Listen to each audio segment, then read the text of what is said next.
I completely changed my career path and it was the best decision I could have made. I started working in accounting, but my heart was never in it. What I really wanted to do was work with cars. I was looking for a foot into the door of the motorsport industry.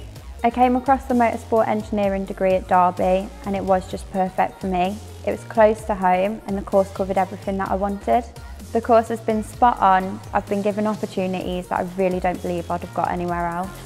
I've been the team manager for the Radical SR1 Cup and I've also worked for a race team called Accelerate as a number 2 technician. Working all season on Accelerate's championship winning car was an amazing feeling. Everyone at Derby, from the technicians to lecturers, have all gone out of their way to help us. They've always been supportive on both an academic and a personal level, and they're always available to listen and offer advice. I'm really proud of myself for chasing the dream and keeping up with the demands of the course. Even something small like passing an assignment makes me really happy because I'm doing something that I love. I'm really excited to see where the course takes me next.